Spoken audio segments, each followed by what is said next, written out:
Les autorités américaines avaient refusé d'accorder à Algérie les autorisations nécessaires pour transporter les supporters algériens au cours de la Coupe du Monde 2026 afin de permettre aux Algériennes et aux Algériens de soutenir massivement l'équipe nationale de football qui a participé à cette édition exceptionnelle de la Coupe du Monde de football et qui a été éliminée au deuxième tour après un match très décevant face à la Suisse, mais quand même après une participation assez honorable durant le premier tour avec des matchs passionnants face à l'Autriche, face à la Jordanie et une grande défaite face à l'Argentine, mais c'était l'Argentine de Lionel Messi.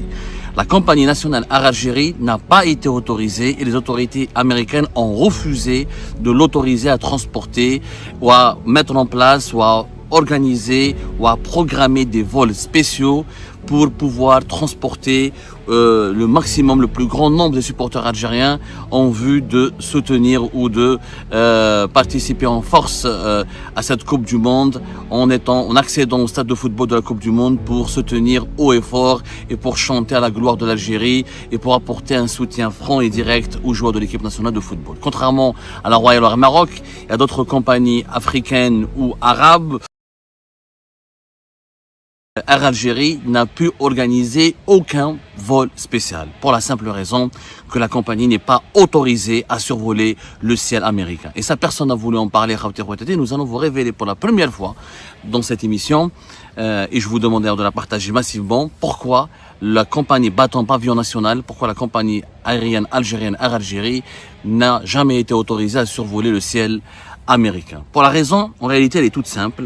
Vous allez me dire, mais Abdou, il y avait un avion d'Air Algérie qui a transporté les joueurs de l'équipe nationale depuis Alger vers les États-Unis d'Amérique, où ils ont eu un campement dans les environs de Kansas City, dans une ville qui s'appelle Lawrence. En réalité, cet Airbus A330 Neo d'Air Algérie, qui a été baptisé à l'occasion de Fennec, qui a transporté les Verts vers les États-Unis d'Amérique pour la Coupe du Monde 2026, est un avion qui n'a pas volé au nom de Air Algérie.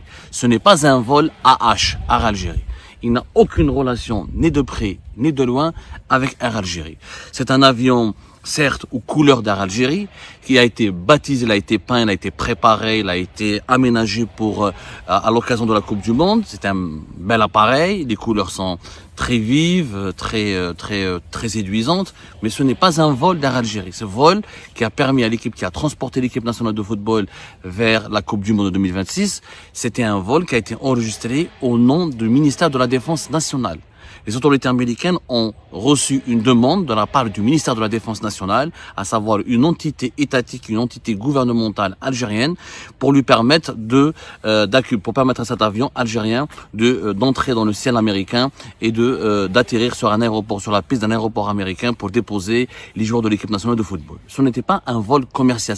Ce n'est pas Air Algérie qui a été autorisé par les autorités américaines. C'est un vol programmé au nom ou sous-placé sous l'égide du ministère de la Défense nationale. Pourquoi une telle situation inédite alors que les Marocains, par exemple, la Royal Air Maroc a programmé plusieurs vols spéciaux et elle continue de programmer des vols spéciaux pour transporter les supporters marocains vers les États-Unis d'Amérique pour leur permettre de rejoindre leur équipe, de rejoindre les stades du Mondial 2026 et de soutenir les Lions de l'Atlas qui jouent d'ailleurs aujourd'hui ce soir face à la France dans un quart de finale historique, inédit et très attendu. En réalité, il y a un problème, il y a un gros problème entre l'Algérie et les États-Unis d'Amérique. Air Algérie n'a jamais pu, et elle ne pourra jamais voler dans le ciel américain tant qu'il n'y a pas ce qu'on appelle un Open Sky. Un Open Sky, c'est quoi? C'est un accord aérien qui a été signé en 2007 qui a été signé en première fois entre les États-Unis d'Amérique en 2007 et les pays de l'Union européenne. Cet accord, c'est quoi? Pourquoi on parle de Open Sky? Open Sky, c'est la possibilité de permettre à n'importe quelle compagnie européenne et à n'importe quelle compagnie américaine d'organiser des vols entre les États-Unis d'Amérique et l'Europe. C'est un accord qui permet qui ouvre le ciel, c'est une libéralisation totale de l'espace aérien, qui offre la possibilité à toutes les compagnies aériennes européennes de voler vers les États-Unis d'Amérique, de choisir leur destination pour n'importe quelle ville, pour n'importe quel aéroport et vice versa, le même avantage le même privilège est offert aux compagnies américaines qui peuvent donc rallier n'importe quelle ville européenne et n'importe quel aéroport européen. Ça s'appelle Open Sky, une ouverture totale du ciel européen, du ciel américain. Avant ce genre d'accord, il y avait des accords qui permettaient, c'était des accords classiques, des accords de transport, de coopération aérienne, de transport aérien classique, qui permettaient à un nombre de compagnies limité. Par exemple, Air France, elle pouvait uniquement voler vers certaines destinations américaines précises. Il fallait que les destinations desservies par Air France, par exemple, soient consignées dans cet accord, un accord classique, et vice versa, les compagnies américaines étaient limitées, leur champ d'action était limité, et les destinations vers la France ou vers les pays membres de l'Union européenne étaient limitées. Donc ça a créé, grâce à l'Open Sky, ça a créé une véritable concurrence sur les lignes transatlantiques, et des compagnies low cost comme la Norwegian, comme Level, etc. ont pu entrer sur le marché US, et les grandes compagnies américaines comme européennes ont pu ouvrir beaucoup plus de lignes directes, ce qui a permis de réduire les prix des billets d'avion entre les États-Unis d'Amérique et l'Europe. Par la suite, l'Open Sky, les États-Unis d'Amérique ont voulu généraliser ce genre d'accord avec d'autres pays partenaires importants, toujours dans le but de défendre une liberté totale de voler entre les pays, entre ces pays-là et les États-Unis d'Amérique, permettant ainsi aux compagnies de deux côtés, aux compagnies américaines comme aux compagnies des pays avec lesquels les États-Unis d'Amérique ont négocié un accord d'Open Sky, de profiter d'une grande souplesse, d'une grande liberté, donc d'une grande marge de manœuvre, ce qui réduit les prix et ce qui offre d'ailleurs des marchés de transport aérien très juteux et très importants pour toutes les compagnies aériennes. Malheureusement, l'Algérie n'a pas un accord, n'a jamais signé un accord Open Sky avec les États-Unis d'Amérique. Les États-Unis d'Amérique ont des accords d'Open Sky, ont des accords Open Sky avec plus de 130 à 140 pays. En Europe, il y a les 27 pays de l'Union européenne, il y a le Royaume-Uni, qui a un accord Open Sky spécifique avec les États-Unis d'Amérique. En continent américain, vous avez le Brésil, le Canada, l'Argentine, presque tous les pays d'Amérique latine et des Caraïbes ont des accords Open Sky avec les États-Unis d'Amérique. En Asie, vous avez le Japon, l'Inde, la Corée du Sud, les Émirats arabes unis, le Qatar, Singapour, etc. Et en Afrique, il y a plusieurs pays africains qui ont conclu, qui ont négocié, qui ont su comment négocier des accords Open Sky avec les États-Unis d'Amérique, avec les USA. Vous avez le Maroc, Nigeria, Kenya, Éthiopie, Afrique du Sud.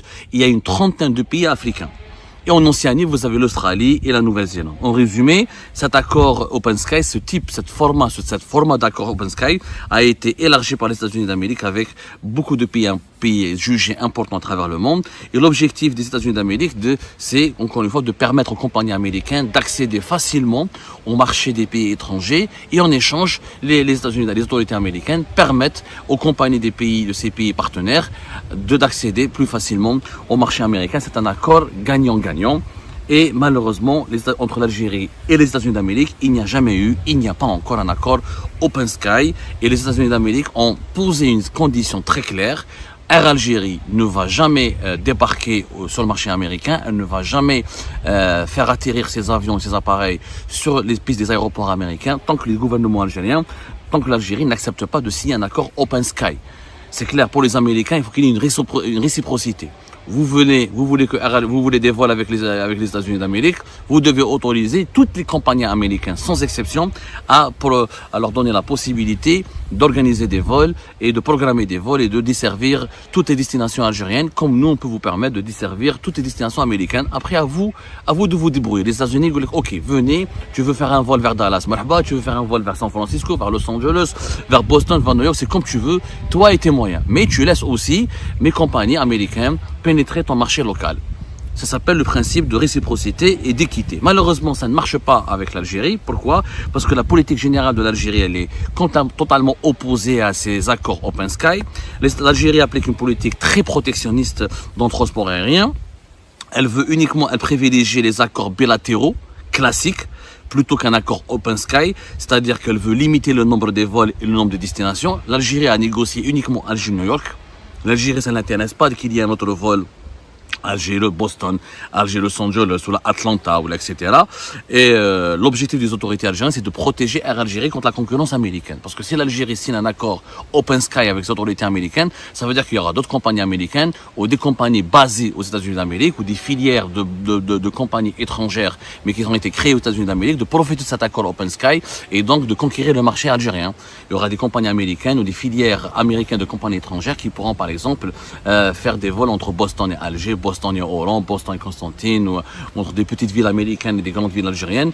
Et là, la Air Algérie va se retrouver confrontée à une concurrence très rude et très dure qui va lui infliger des pertes financières importantes. Malheureusement, le régime algérien, quand il négocie des accords aériens, c'est toujours des accords aériens bilatéraux classiques avec toujours comme objectif de protéger Air Algérie et d'offrir à Air Algérie une sorte de monopole. Par exemple, avec la France, côté algérien, il n'y a que Air Algérie qui peut organiser des vols depuis l'Algérie vers la France. Du côté français, Air France, il y a Transavia et quelques 2-3 compagnies, de petites compagnies, depuis la disparition de Aigle Azur. Du côté algérien, il n'y a que Air Algérie. On n'a pas, Tassila Airlines, elle faisait quelques vols entre la France et l'Algérie, elle a été aspirée par Air Algérie. Il n'y a plus de concurrence. Et Tassila Airlines, elle fait maintenant que les lignes intérieures. C'est devenu Domestic Airlines, on lui a changé de nom, etc. D'ailleurs, Tassila Airlines, l'opération est catastrophique. On fera le bilan de cette opération. Ça fait plus d'une année qu'elle a été aspirée par Air Algérie et la disparition de Tassila Airlines du marché international a encore aggravé la cherté des billets d'avion, leur rareté, leur pénurie. Elle a pénalisé davantage les voyageurs algériens. Donc l'accord aérien négocié entre l'Algérie et la France permet uniquement à Air Algérie de avoir le monopole, quasi un monopole sur le marché algérien. Ce qui n'est pas bien, ce qui est fortement préjudiciable, encore une fois, pour les voyageurs algériens et pour les transporteurs aériens. Les États-Unis, ça ne marche pas comme ça. Les États-Unis, c'est pas la France. L'Algérie ne peut pas imposer aux États-Unis d'Amérique, je veux un accord bilatéral classique et je veux qu'il y ait qu'Air Algérie qui puisse voler entre nos deux pays. C'est pas normal. Les Américains sont pas cons. Je te donne le privilège, parce que c'est un privilège. Il faut savoir que pour les Américains, pour eux, c'est un privilège qu'ils t'accordent de pouvoir voler vers les aéroports et les villes et desservir les villes américaines. Ne rentre pas au marché américain qui veut. Il faut satisfaire certaines conditions, il faut se conformer à certaines exigences. D'ailleurs, Air Algérie a aussi un autre problème avec le marché, qui l'empêche d'accéder au marché américain, qui l'empêche de travailler sur le marché américain, c'est des problèmes de sécurité et de certification. Ça, on ne le dit pas souvent à nos compatriotes, mais Air Algérie n'a jamais obtenu la certification complète de on appelle ça la FAA américaine, qui est l'équivalent de l'Agence américaine de transport aérien. Il faut une certification catégorie 1, et sans cette certification, aucune compagnie étrangère ne peut exploiter librement des vols vers les États-Unis d'Amérique selon les normes exigées. La FAA. Ça s'appelle la FAA. C'est des certifications très précises que Air Algérie n'a jamais pu obtenir. Et ça, c'est un gros problème. Donc, c'est pas une compagnie réputée sûre par les autorités américaines. Et ça, c'est un très gros problème. Ça veut dire que Air Algérie, contrairement à la Royal Air Maroc, contrairement à l'Ethiopian Airlines, contrairement à beaucoup de compagnies africaines qui maintenant commencent à s'installer sur le marché américain, n'est pas considérée comme une compagnie crédible. Et ça, c'est un problème assez grave. C'est très grave. La FAA, c'est la Federal Aviation Administration, c'est l'autorité américaine de l'aviation civile, c'est l'équivalent de la DGSA en Algérie. En réalité, en Algérie, on a l'ANAC, l'Agence nationale de l'aviation civile, l'ANAC, qui a été créée récemment depuis 2020 et qui est opérationnelle que depuis 2023 pratiquement, et qu'elle aussi, elle n'a pas pu trouver un terrain d'entente avec les autorités américaines. Il faut dire la vérité que les autorités américaines ne refusent pas, ils sont pas opposés au principe d'établir des liaisons directes avec l'Algérie.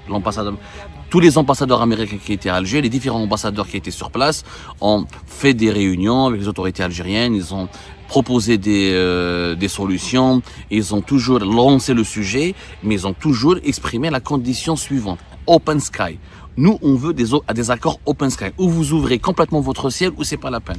C'est des ouvertures partielles pour favoriser le monopole d'Air Algérie, le contrôle strict, les questions de souveraineté, etc. Les États-Unis vont utiliser leur arme qui est la souveraineté.